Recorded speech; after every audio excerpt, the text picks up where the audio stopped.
K-Electric's KE stated in a disclosure to the Pakistan Stock Exchange, PSX, on Wednesday that Shahriar Kishti had been appointed as the new chairman of the Power Utilities Board of Directors. We are pleased to notify you that following the election of directors during the extraordinary general meeting held on April 2, 2026, the Board of Directors, in its meeting held on April 15, 2026, has appointed Shahriar Kishti as the chairman of the board. The disclosure, seen by Don Reed. Islamabad, projecting Pakistan's fiscal deficit at around 3.2% of the gross domestic product, GDP, and a slightly declining primary surplus from 2.5 PC, the International Monetary Fund, IMF, has advised phasing out fiscally draining fuel subsidies, addressing contingent liabilities and broadening the tax base for credible medium-term sustainability. In its twice-a-year Fiscal Monitor 2026, the IMF projected Pakistan's revenue to have already peaked with a downward but stable outlook in the medium term ending 2031. This would thus lower public debt, yet was significantly higher than required under the Fiscal Responsibility and Debt Limitation Act, FRDLA 2005, the IMF indicated, as it anticipated government expenditures to remain stubborn. Islamabad, the Islamabad Bar Association, IBA, on Wednesday called a meeting of its general body, scheduled for April 21, after around 400 signed a resolution calling for an urgent hearing of sentence suspension pleas filed by human rights lawyer Iman Zainab Mazari Hazir and her husband, Hadi Ali Chatha, over their conviction in the controversial social media posts case.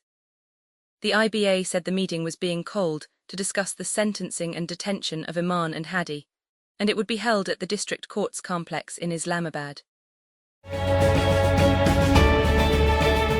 An international media association on Wednesday accused the Israeli military of discrediting a Lebanese journalist it killed last month by circulating an AI-generated image of him in Hezbollah fatigues. 3 Lebanese journalists, including Ali Shuaib, a prominent correspondent for the Al-Mana channel, were killed in an Israeli strike in Lebanon on March 28. US pop star Katy Perry is under investigation in Australia over allegations of sexual assault made by actor Ruby Rose, police and media said Wednesday. Perry's representatives have denied the allegations. Rose alleged in a series of widely reported but now deleted posts on social media that the singer had assaulted her in a nightclub in Melbourne almost 2 decades ago.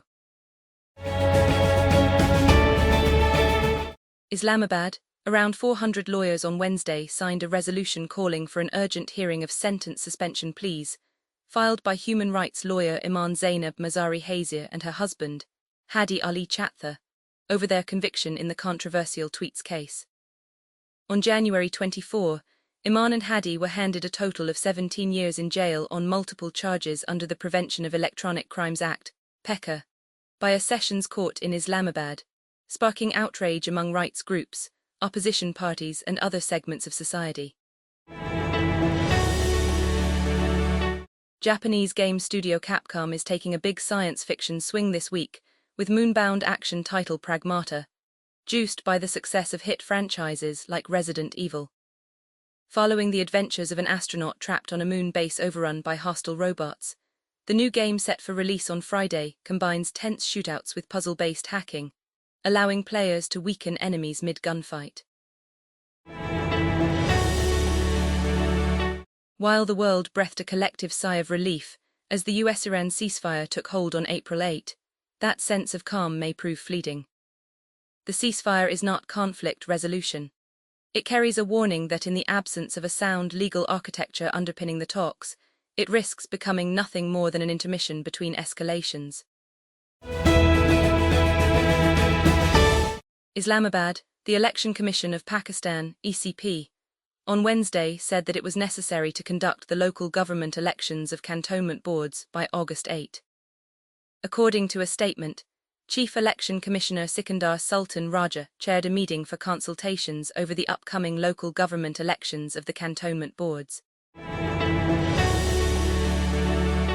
A teenage student shot at least 4 people dead, including 3 fellow pupils, and wounded at least 20 others at a middle school in southeastern Turkey on Wednesday, the local governor said, marking the country's second school attack in 2 days.